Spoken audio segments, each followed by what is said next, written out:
Welcome to Wheeler's Vinyl Review.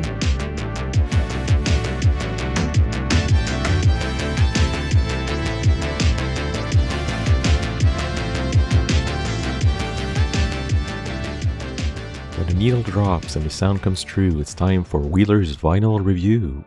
Today, we go for Van Halen 5150, the expanded edition. And there's a simple reason for it. They just turned 40. We tend to forget, but 5150 was a seismic shift for the band. It's Van Halen's first album with Hagar replacing Roth. So what I'm talking about today is the 2026 expanded edition, remastered directly from the original master tapes and overseen by the band's longtime engineer Don Landy. One of the smart things they did, they didn't seek to reinvent one of the most commercially dominant albums of 1986. What they wanted to do actually was to honor it, warts and all, actually to create something like a reveal of how staggeringly alive and energized this album is. With this expanded edition, actually, both CD fans and vinyl fans are happy because you get both. On the second CD, you will actually get singles, which are edited versions of Best of Both World Dreams, Love Walks In, extended versions of Why Can't This Be Love, or Dreams, and there are 3 tracks that are drawn from the 1986 tour.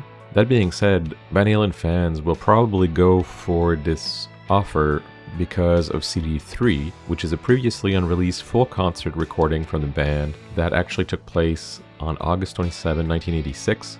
It was shown at the New Haven Veterans Memorial Coliseum. It's been upgraded to high definition and it's on Blu-ray, and so it probably will become the definitive version of an album that was for a long time maybe put on side. One of the things you notice when you listen to this album is Why Can't This Be Love comes in full blast with a swagger with Eddie's synthesizer driven riffs, and it opens the album with utterly jacked up music that will basically kidnap your ears for the rest of the album and refuse to let go. So the remastering here basically cuts off the high-end harshness that you had in earlier pressings, and it boosts the warmth of the low end. You can actually notice this in the extended version on CD2. It runs about a few minutes longer than the single. You basically see how Eddie's mind would work, how it would go from the riff that you will hear on the definitive recording and how he can stretch the thing without ever losing control. Of course, the one track everybody associates with the album is Get Up. Here you'll hear Alex Drum's performance, which is extraordinarily physical.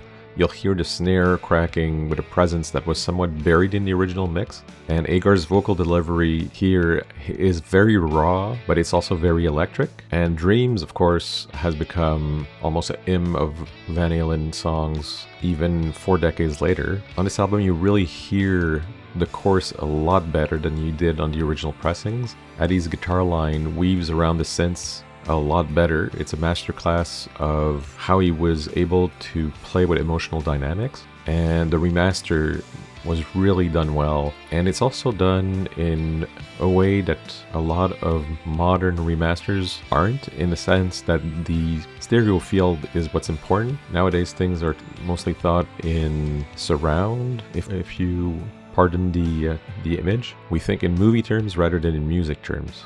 Best of Both Worlds also here is the mission statement of the Hagar era, produced in a way that you would hear in other recordings. Has kind of an open road quality that's very animated, and Summer Nights also is a nice party anthem which almost invites you into this album in a way that's very interesting. The rarities on CD2 are not so much a gimmick here, it's more of a compliment to the album. Actually, they are in a way period artifacts that you can really discover. So if you weren't there back in '86, this is a way for you to put yourself in the mindset of the people that produced the album, but also that heard it for the first time.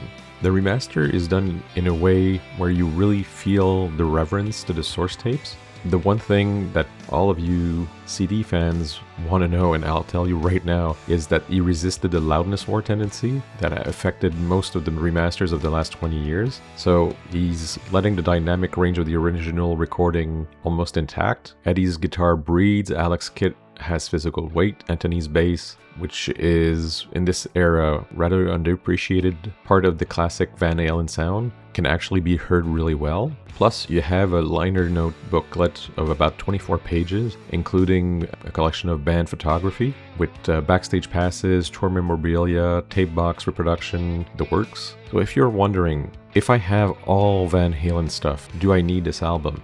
Well, the question has to be asked, are you a completist? If so, of course you do. If you have a fan of Van Halen in your family, this could be a great gift because basically it saves you from trying to find different pressing of this album and different remixes. So instead of trying to find CDs and LPs from a different era, you have it all in the box. And it's actually a beautiful piece that goes really well with your collection. It's really well done. The cardboard is not cheap.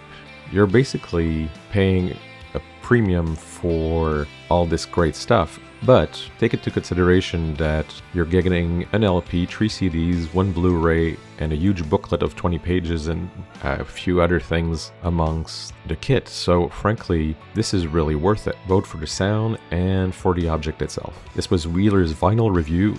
I hope it was good for you too.